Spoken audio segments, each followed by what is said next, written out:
Hello, Slingers. Welcome back to another Wordslinger podcast. You're not going to want to miss this one. I'm talking to the legendary Joanna Penn, also known as JF Penn in the thriller writer world, or if you've tuned into her online in a podcast, The Creative Penn, she's been a huge influence on the indie publishing world. So stick around to hear what she has to say. It's the Wordslinger podcast, where story matters. Build your brand, write your book, redefine who you are. It's all about the story here. What's yours? Now, here's the guy who invented pants optional, Kevin Tomlinson, the Wordslinger. Wordslinger.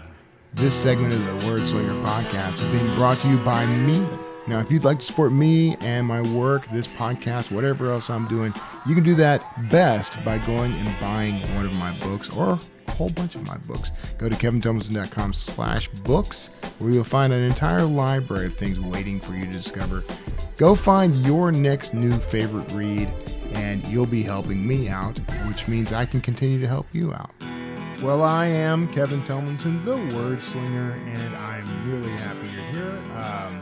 One of the great things about this show over the years has been the fact that I've been able to talk to people that, first of all, influenced me as I was coming into the self-publishing world, people who instructed and guided me, not only through their work, as Joanna did with her Creative Penn podcast, but also in person. I had the privilege of meeting her pretty early on in both our careers and getting to hang out with her. We talk about that briefly, but it was sort of a surreal moment to be able to meet her after hearing her on podcasts for quite a while. And actually, after appearing on her podcast, I had actually, before I met her in person, I'd been on her show at least once, early days, well before Draft to Digital. So that tells you kind of how early it was, at least 8 years ago. Wow. It's kind of incredible to think about the amount of time that's passed, for me and for this industry. So many things have been said. So many lessons have been learned. But Jo is an amazing person. I've always loved her. She's not afraid to call you out. That's something I've noticed about her. I noticed about her right away. She's direct. She's a direct person, which is, I think, fitting, considering that direct is something she's a big proponent of. She is currently, she's doing a lot of direct sales. She's actually doing much better with direct sales and enjoying the sort of fruitful life that authors are always after because of the stuff she's doing with direct.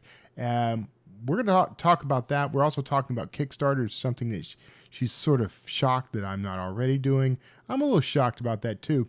Before we jump in, though, you might want to pause this episode long enough to look in the show notes and find the link for her Kickstarter for Spear of Destiny.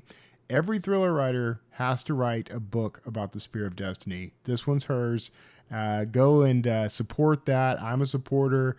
I've been seeing the list of people pop up. Johnny Truant and Michael Laron and some others that I follow on Kickstarter are supporting it. I need to check and see how it's doing, actually. But go and make sure that you are throwing in your support for that book. This is an interesting time we live in. Incredible time. So I'm not going to keep you around too long. Circle back after the interview and we'll chat some more. But I hope you're having a wonderful day, and I hope you enjoy this interview with the legendary Joanna Penn. So, Joanna Penn, you are all the things: author, podcaster, influencer, futurist. Man, I could just fill the episode with things that are attributed to you. But welcome to the Wordslinger podcast again. Yeah, well, thank you. It's been a while. I mean, we see each other at conferences and stuff, but it's good to connect. Yeah. And this was sort of our first medium of connecting was via podcast, and it seems sort of appropriate now that I've resurrected Wordslinger from the dead. So going through the whole list of folks that I've had on the show too. It's been kind of funny. It's like reconnecting with old friends or something. So I know, and all I've got to the point now, I'm on episode 750, and yeah, I completely forget who has actually been on my show and who yeah, hasn't. yeah. I could see that happening. I think if I had not taken the little hiatus, little gap from 2020 to now, I would be well into the 700s on episodes. So, and I can't imagine that right now. All the other podcasts I did, I don't know how I would have kept it up, but glad to see the Creative Pin still going. How is that? Are you still enjoying it? Yeah, I mean, talking about reinvention, just before Yeah. Christmas, I did like my 15-year pivot. So I first started my site in December 2008. I first self-published in 2008, before the International Kindle, before all of this. And Yeah. the podcast started 2009. So I do have a new logo. I have a new theme tune. And I think over the years, obviously, as we've changed, both of us have shared our journey along the way. And I think that's probably what still keeps it interesting. And it's Yeah. actually really funny because, you and I both write action and adventure, and the podcast interviews over the years are often about what I need to learn about. So Yeah. there was a spate back in 2012 when I just kept interviewing people about writing fight scenes. And then and writing thrillers, and Yeah. really that's kind of dropped off because I feel like both of us have written a lot of books at this Yeah. point, Yeah. like 20 thrillers each Yeah. probably. Somewhere like so you pointed out to me that we both Mm, have books coming out in May. By the time this episode airs, I think both of them may have come out, but mm. they're both book 13. Book 13 in a series. And I was going to ask you, so mine is Spear of Destiny, book Yeah. 13 in the Arcane series. Yeah. So tell people what yours are in case they Mine have is forgotten. The Forgotten Rune, which is book 13 in my Dan Kotler archaeological thrillers. So, Yeah, and I which are mean mine are very, kind of archaeological yeah, too, but and we were talking before recording about MacGuffins, yeah, and if people don't know, that's the thing that the protagonist and the antagonist are chasing, the thing that they yeah, want. In my case, it is the Spear of Destiny, yeah, and yours exactly. is Mine is presumably an artifact that bears we'll just call it a forgotten a rune. forgotten And ring. yeah, so But yes, so yeah, what we were saying, because what's also interesting, I think, is so your first one came out in 2016. yeah, that series, yes, Yeah, yeah, of that series. yeah, And my first one came out in 2011. yeah, So I'm like, oh my goodness, I've been writing this series a long time. But yeah. so a kind of one book a year for 13 years. And obviously we've both written other things along the way. But I thought maybe people might find it interesting to discuss like what are the Uh, good things about a book 13 and what I are I the like different. how you came on. You just became the host of the Wordslinger I can't podcast help all of a it. sudden, Joe. But yes, I agree. I think that's a great topic because there's very few of us, I think that I mean, I say that. There's a lot of people who've written lengthy series, Mm, but I don't know when we approach it, when people discuss it, we don't ever talk about that part of it. Like what keeps you going? I'm going to yes. ask you this question. Like what keeps you going 13 books in on a Mm. series? What prompts you to write book 14? Yeah, well, I think similar to you, I mean, I don't write to market, Yeah. and my Arcane series, which are like supernatural mysteries, they're Yeah. always based on my travels. So there was a bit of a gap. There was like 2.5 year gap since the last one, Yeah. mainly because of the pandemic. I didn't get Yeah. to go anywhere, and my store of ideas kind of run out. And when, and the readers say, where's the next one? And of course, these episodic series where the secret agents go and do things, solve mysteries, get the MacGuffin. But this one, I've been wanting to go to Vienna for a long time. And I was like, how can I get to Vienna and also have an arcane story? There must be something. And all my arcane books are based on religious relics. Yeah. So mostly religious. And so I was like, what is in Vienna? So I was Googling Vienna and I was researching Vienna, and like ChatGPT I use a lot for research.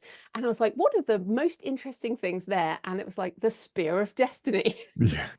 And I couldn't believe it. So I Yeah. actually went, and it turns out this is the actual Spear of Destiny. When Hitler was an art student in Vienna, Yeah. he was obsessed with it and he went and took it to Nuremberg.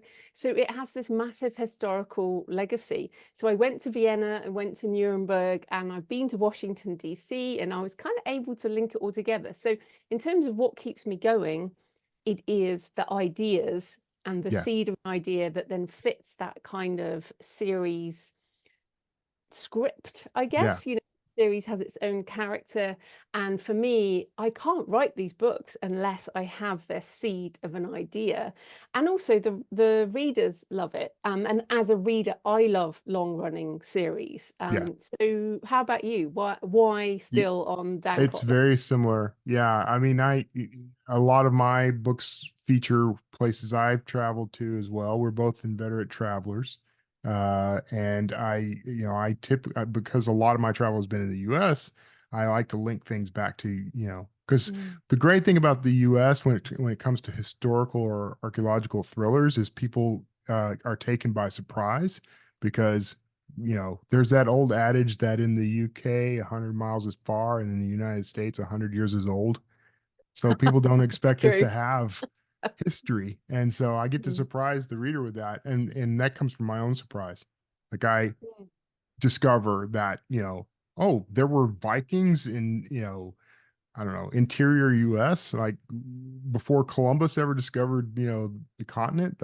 That's interesting, and so that spins off a whole tale. I've gone back to that well a lot, actually. I'm apparently quite obsessed with Vikings and the Celtics. Oh, well, yeah, and I have quite a lot of that. I have Day of the Vikings, which is all Oh about yeah, Vikings.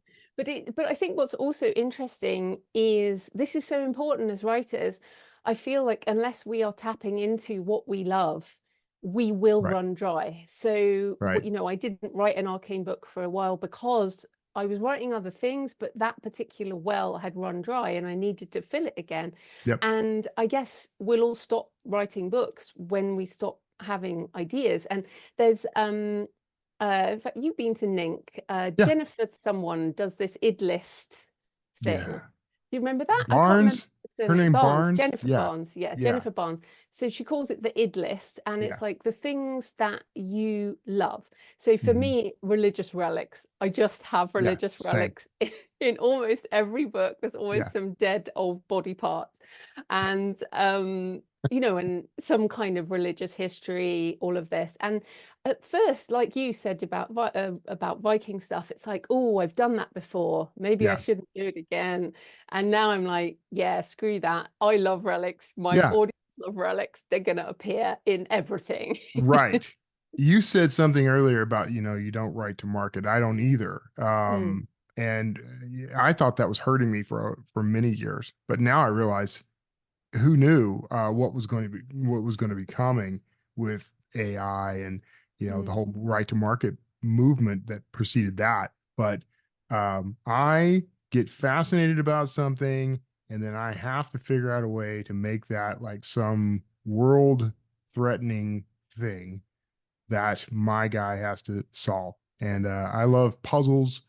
I love mm. mysteries of history. My favorite, Joe, is out of place history, like Yeah. things that we discover that should not exist. Like, oh gosh, now the name of it's going to escape me. But there was a hammer discovered in Texas, the London Hammer, but it's from London, Texas, uh, Oh, okay. and it predates what we think of as civilization in not just this country, but even in Europe, because That they were that is able to. cool. Yeah. So where did it come from? How did it get Mm. embedded in billion-year-old rock?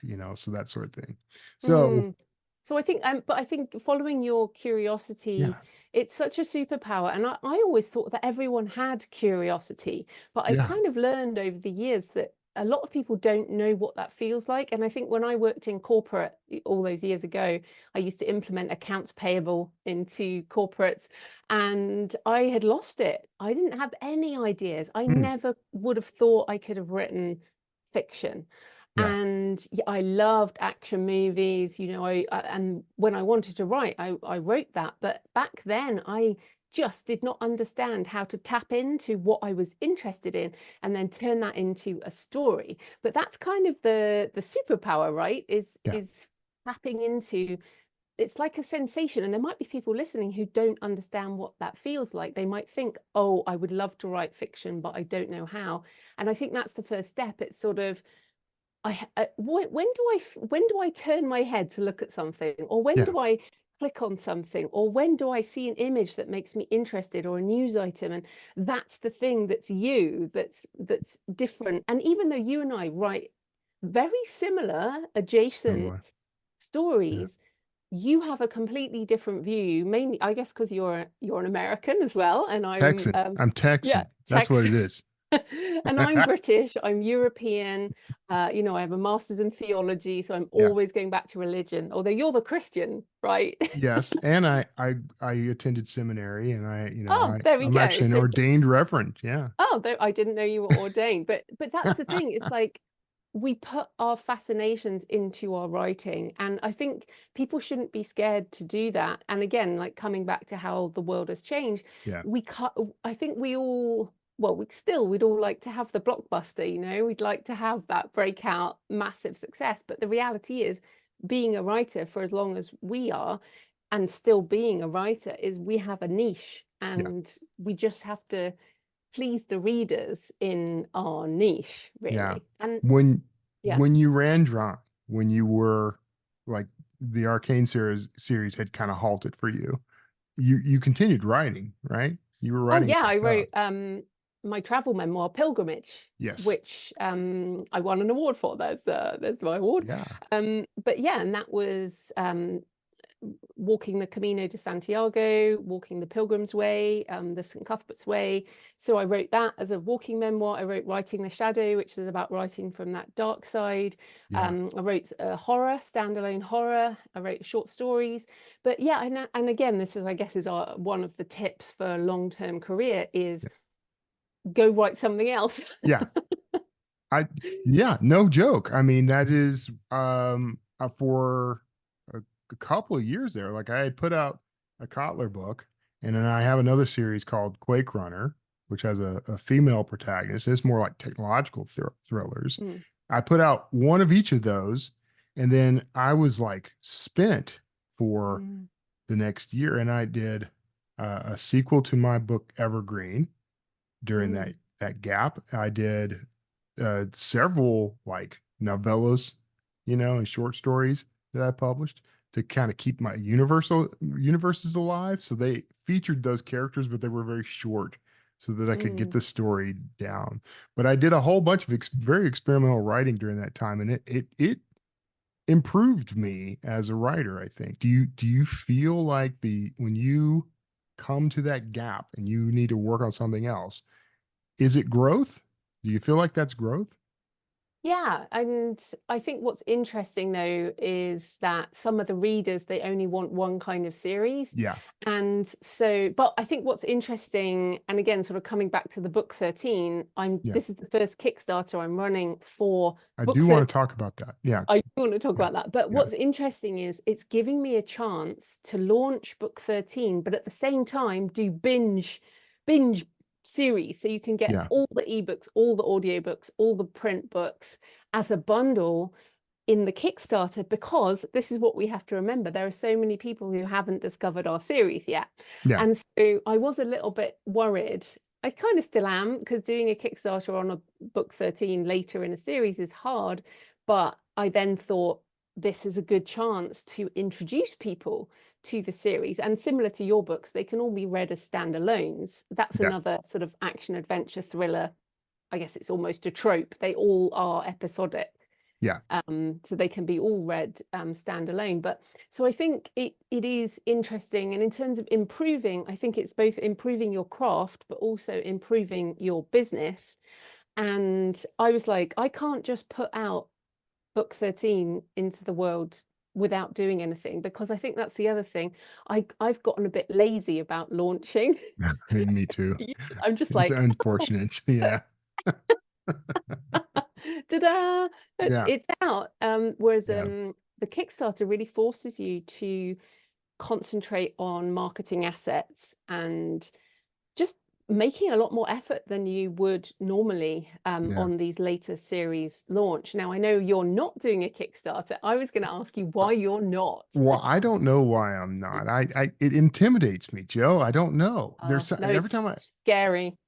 it is Mm. because, all right, there's the first question is, what if nobody shows up for this thing and it doesn't Yep. make, True. this, and I've got lots of readers, but you know, it's not like every time I launch a book, they're rushing out, right away to buy it anyway. Like they trickle in, right? Mm. So that scares me a little. But then Mm. it's It's like, the embarrassment. That's fear of failure, right? Fear of yes, public exactly. embarrassment. Yeah, yeah, Mm. yeah. That's probably the biggest thing. But then there's like a lot of steps to it. I'm like, what do I offer? Now I have to go figure out where am I going to do? Like, I'm not Joanna Penn. Like, I don't innately understand You're and know. Kevin Tomlinson.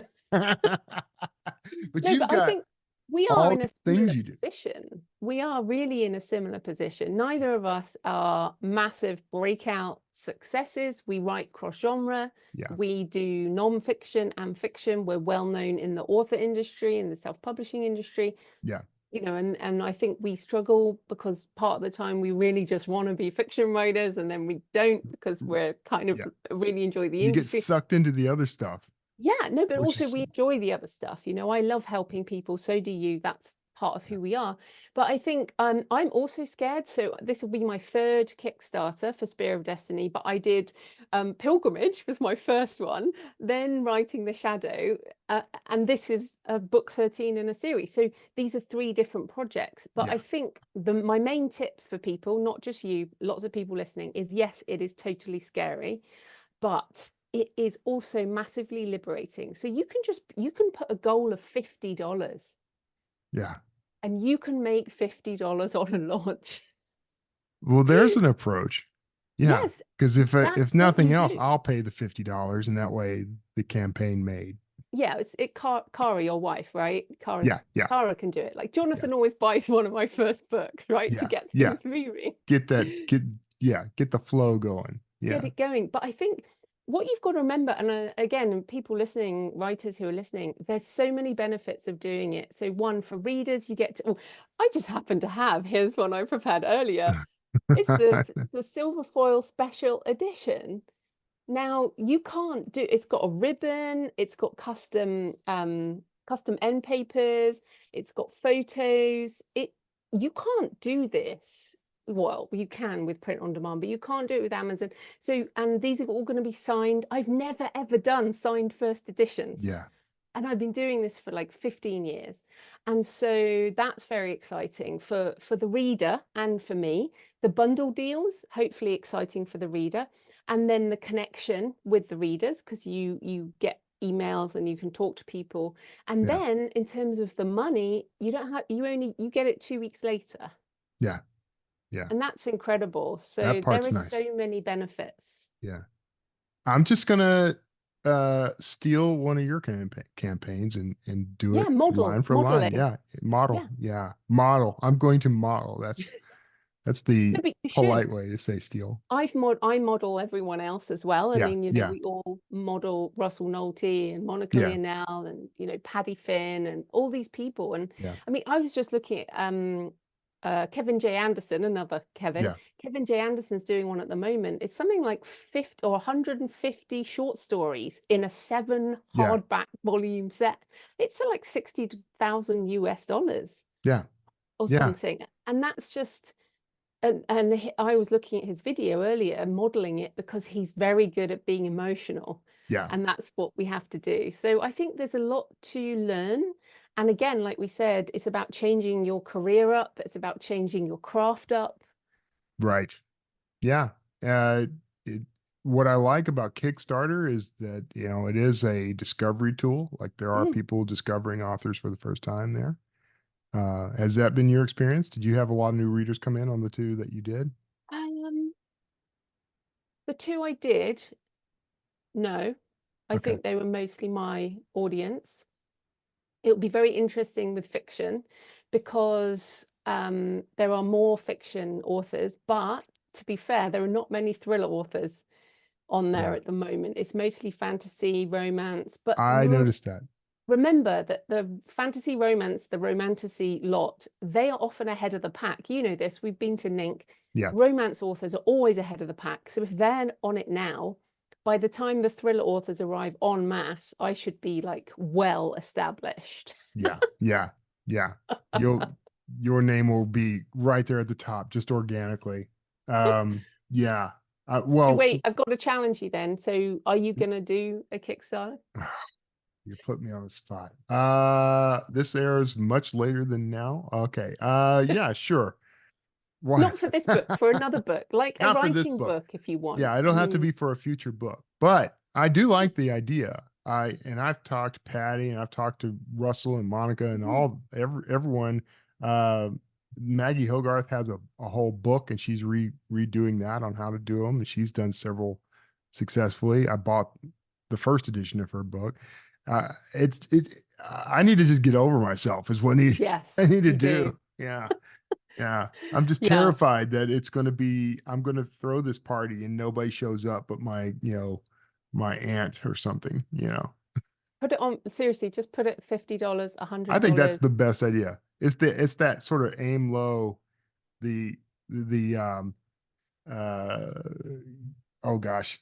You just want Yeah. to fund. You want to fund Yeah. and you want to start. And I mean, Paddy was on my podcast, on the Creative Pen podcast, and he very much says, Russell does as well, start small. You can start digital only, like you don't have to do the silver foil.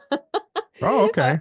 you can just do an ebook launch. I actually, although I think one of these, this is a problem though for people like you and I, is that we have spent 15 years training our readers to buy ebooks on Amazon, Yeah. and now we're trying to get them to buy first edition hardbacks, and they're all Yeah. like, "What are you doing?" It's a And different audience.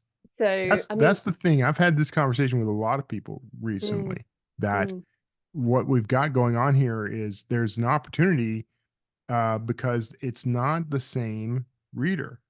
Like you no, need to be tailoring your marketing to these specific groups for these specific things. Because if I were to send my list, there's like 80,000 people on that list. I guarantee that only about a third of them would buy a hardcover at most.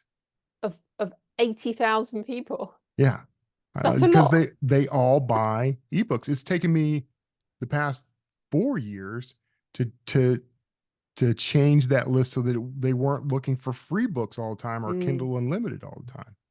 Yeah, well, I've never been in KU, so that's not a problem for me. But Yeah, it is, I think there are a lot of readers. Again, if with these long-running series, there are readers who've been reading them for years. yeah, So I think I'm hoping that some of them will want signed first editions, since, as I said, I've never offered that before. yeah, But again, if I only sell 5 of those, it doesn't matter because I'm really happy yeah. with it. Like my vanity as It an looks author great. says, does it looks amazing and it feels amazing, and I want to do beautiful books.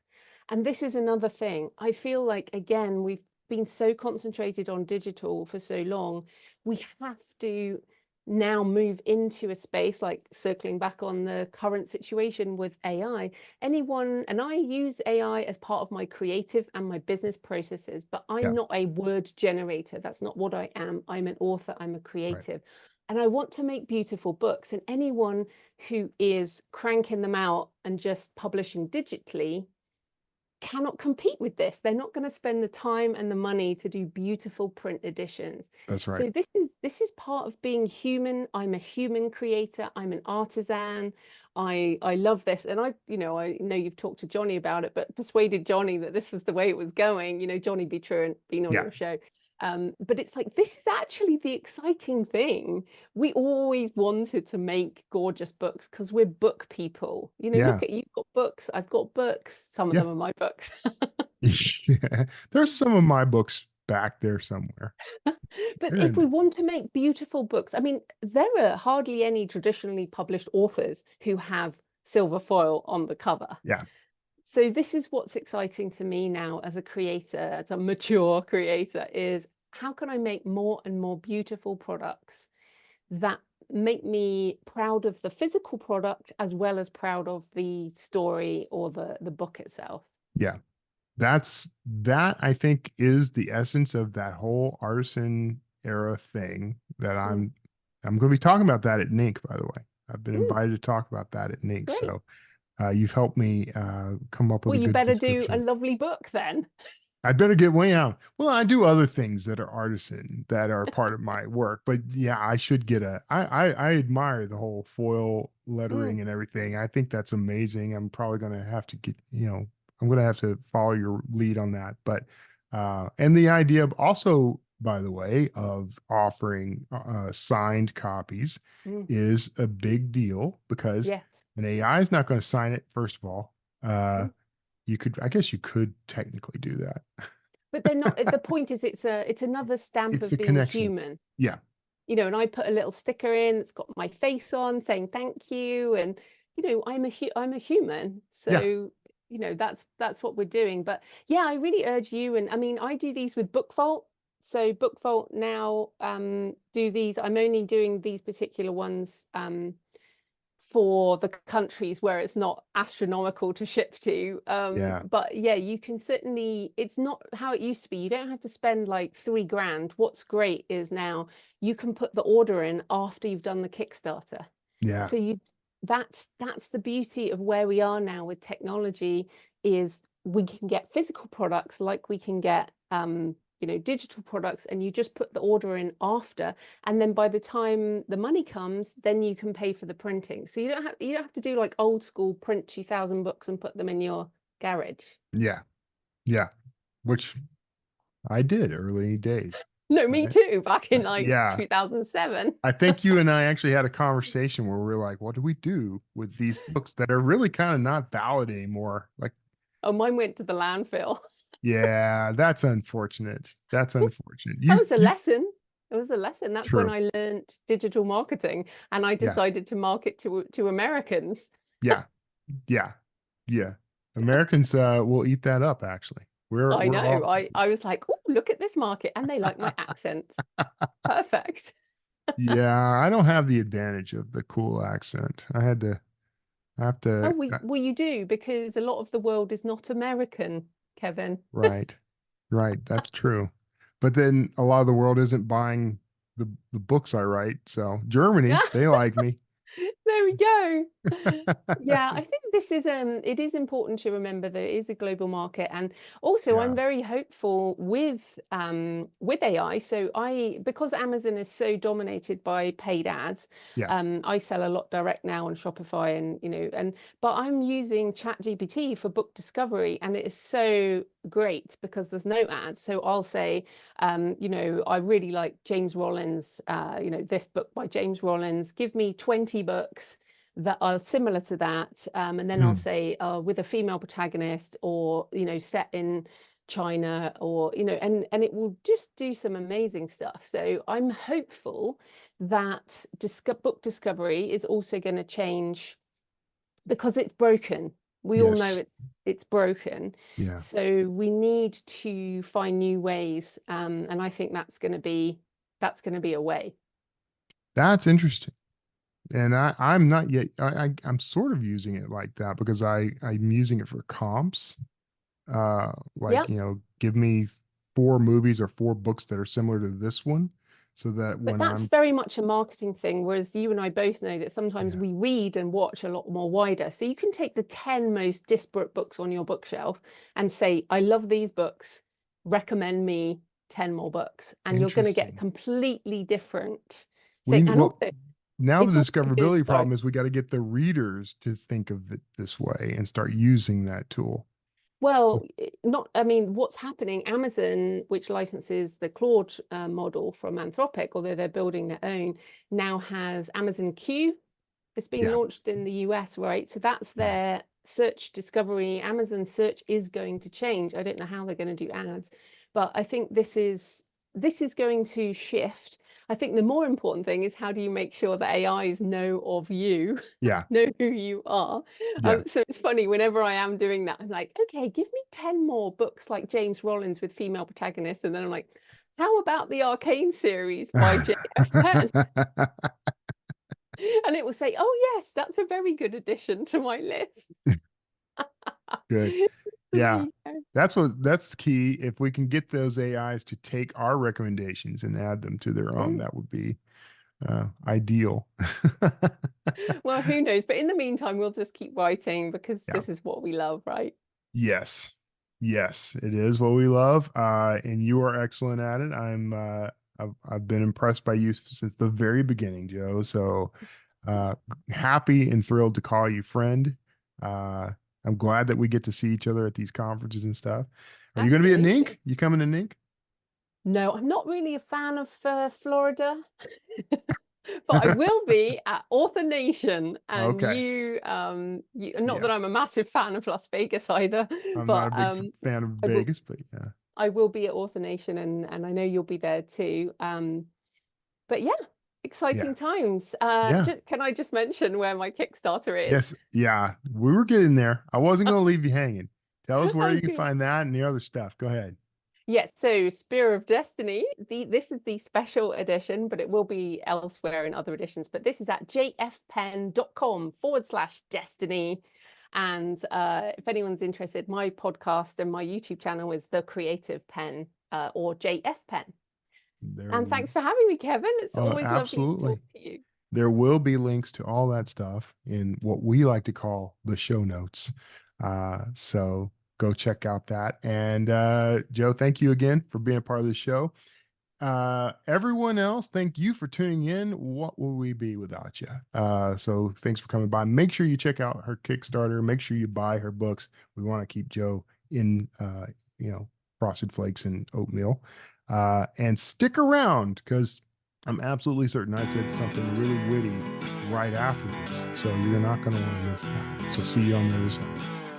Well, I hope you enjoyed that chat with Joanna and all the things that, all the wisdom that comes out of that. I always love talking to her. There's several people you may have noticed. I circle back. I've been circling back to people on this show because there's a whole group of people that I met and interviewed early on or was influenced by early on. And it's been great to circle around and chat with them again, kind of do a little bit of a catch up. There's so much going on. There's so many things going on in this world right now. The publishing world. There's also a lot of things going on in the world in general, but a lot of that, I don't know. There's a kind of heavy negativity that's happening in the world that I'd like to see us not. I'm not one to fight against things. I mean, I have been in the past. I've been known to be fiery about things, but I think I'm trying to slowly adopt a methodology and philosophy of fighting for things. Put my energy into what I want rather than into what I don't want. And that's making a huge difference in my life. It'll probably make a huge difference in yours, but that was something I wrote about today in one of my 3 pieces of wisdom. I won't go into it, but it's that idea of let's put our focus and energy on the things that we do want in the world. Joe's got this Kickstarter, which I do hope you'll support her in. There is a link in the show notes for that, but you could just go search for JF Penn and Spear of Destiny on Kickstarter and throw your support in. And she's got low-level tiers that you can buy into as little as, I don't know, the British currency. I think it's £1, I think, which I think is like $1.30 in US dollars. But you can go right on up the scale. She's got some much larger tiers in that as well. I'm curious to hear what people think about that. Leave me a comment or something because I'm planning to do this as well. I keep saying that. I've been planning to do this for a while, and I've talked to quite a few people about this. And I've got books. I've watched videos. I don't know what my problem is. There's something about this that makes me drag my feet. So how about yell at me and hold me accountable or encourage me. How about fight for me instead of fighting against me, and help me kind of get into this, because I think this is a great technique. Inspired by this video, I went and cleaned up my direct sales platform, which I'm using PayHip. I know she's using the other one. It escapes me right now. I can't remember what it is. There's too many of these platforms. And I know that, Shopify, that's what it is. I know that's like the number one, and then some people recommend against it, and some people have other things. I was actually going to use the storefront on Squarespace, since I already pay for all of that. But I had already gone through all the trouble a couple of years back of setting up a shop on PayHip. One of the things I like is that I had at the time managed to convince Draft to Digital to add PayHip as one of the storefronts on Books to Read. So that's when I send out a Books to Read link. That's one of the options. I probably need to go and clean up all of those too. It's too many things to have to clean up, but I do have a direct sales platform. I'm not doing much to publicize it yet.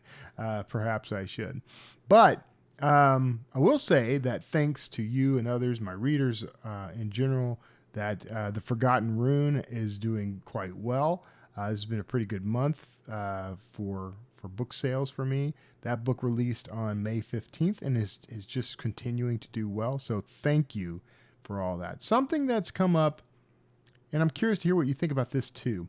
I put in for a BookBub feature deal, and they came back and said the book was accepted. This is for Forgotten Rune, but they excluded the U.S. market. So it was only going to do, if I remember correctly, Germany, UK, and Australia. Or maybe it was Canada, UK, and Australia. I think that's it. All English-speaking markets, so that's good. A lot less, money for that ad. For that promo. But here's the thing: I have done that before, a couple times before, where they excluded the U.S. market, and I got like terrible ROI, my return on investment. So just in case, I don't want to use terms that wantonly, and people may not know them, but ROI is return on investment. My investment was what I paid for that promotion. I think at the time it was like $800 or something. And I think I made that back, but just barely. So it didn't do well for me. Contrast that against a US promo, and I might pay a couple of grand for that, depending on what I've set up. I want to sell the book for $2.99 instead of 99 cents or whatever. That changes how much you pay. But I've paid anywhere from $800 to $1,800 for a promo that included the U.S., and I have never done less than 3 times that. Whatever it is I put in, I get at least 3 times that on ROI. So that makes that a very good investment. But the other one, excluding the U.S., not so much. And I'm starting to get that more and more. And I wrote back and told them I'm not interested in that. I asked them to reconsider. If they'll reconsider, I'll pay them $1,800 or whatever it is they're asking me, and I will run a promo that includes the U.S. But if they won't do that, I'm not paying them anything. I'd like to hear your take on that. I've talked to some other authors in my circle who have had similar experiences, and I'm getting confirmation from them that this is just not worthwhile. And for anyone BookBub that's listening, I apologize. I'm not trying to drag you guys down, but it's just not worth my time or my money to spend on a promotion that doesn't bring back. It does help, I guess. I think if I remember correctly, I made a profit of $80 over what I spent. I think I spent about maybe $800. We'll call it that. No, it wasn't that. It's more like $350 or $400 or something. And I thought at the time, well, that might be worthwhile. But by the time it was all the dust settled and the promos had run, When I kind of calculated everything out, I made like $80 off of that promotion. And, hey man, free $80, I'll take it, but it just was not worthwhile. I just don't care about it that much. To make $80, I don't know. I'll go back and forth. Because if you could spend $200, $300 knowing you're going to make all that back plus $80, it's not a bad investment. But I kind of, in a way, want this to be a message to BookBub that if they're going to start excluding me from the U.S. promotions, which is where my biggest audience is, then they're not going to get any money from me. That's the message. And maybe that's too aggressive. I don't know. I don't know. I just kind of feel like I need to send a message, and maybe they won't care. They are pretty big now. They don't need me. They got like Random House dollars coming in. Yeah. So you let me know. Tell me in the comments what you think of that.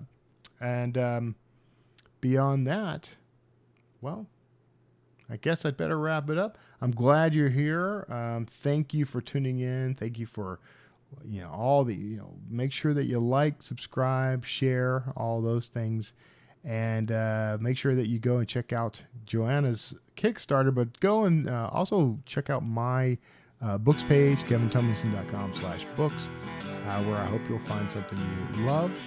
And if you look in the show notes, by the way, there's a link to my Substack, and you're welcome to go subscribe there. I hope you will. Beyond that, take care of yourselves. I'll see you next time. Wordslinger.